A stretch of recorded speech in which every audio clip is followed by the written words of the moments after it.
Yo, what's up mga kaibigan? Nalina tayo magkwentuhan matapos sa matagal na pag-iwas ng Lakers at pagiging hesitant na isama sa mga usapan ng trade si Rui Hachimura. 3 linggo bago sumapit ang trade deadline ay naging bukas na nga ang Lakers sa posibilidad na i-trade ang star player ng Japan ayon kay Evan Sidney ng The Athletic.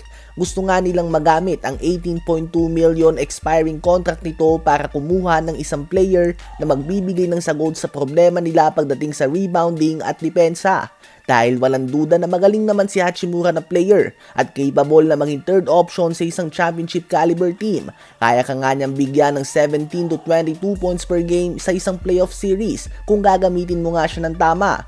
Ganun pa man, siya nga ay more of a offensive player at sa ngayon nga ay hindi nga ito ang kailangan ng Lakers. Ang buong starting five nila ay lahat offensive players na. Kailangan nga nila ng defensive ace na gagabay at mag-a-anchor ng depensa. At so far ay hindi nga ito kayang gawin ni Rui Hachimura.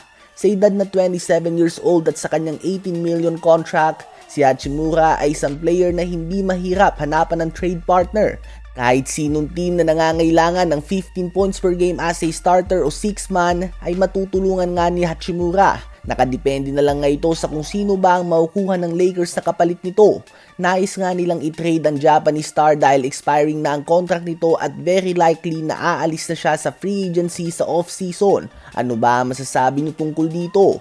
Ngayon ay tumungo naman tayo sa Dallas Mavericks. Si Kyrie Irving ay hindi pa nga naglalaro sa buong 2025-2026 NBA season. Si Dereck Lively II ay out na din sa buong season na ito. Si Anthony Davis ay sandamakmak na injuries ang natamo niya at makakabalik pa nga siya the earliest matapos ang 6 na linggo. Ito nga ay kumparte pa din siya ng team na ito matapos ang February 5 trade deadline at kahapon naman ay iigay-iga nga si Cooper Flagg matapos sa magtamo ng ankle injury at expected na kakailanganin niya din na magpahinga ng multiple games.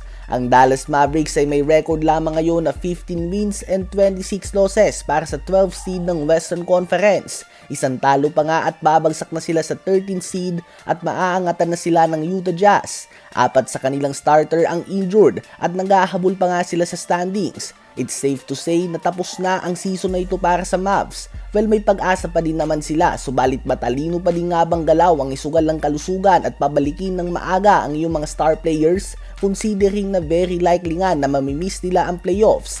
At kung makaabot man nga sila dito ay inaasahan ang play-in o first round exit. Subalit kung may pagpapatuloy nila ang ganitong standing na nasa labas ng top 10 o top 12, mataas nga ang tsansa na makagawa ng full recovery ang kanilang mga players at makakuha ng mataas na pick sa loaded draft class sa Hunyo. Kayo ba mga kaibigan, sa palagay nyo ba ay dapat na lamang na mag-tanking ang Mavs sa remaining games sila para sa mataas na pick o pilitin pa na makapasok sa playoffs?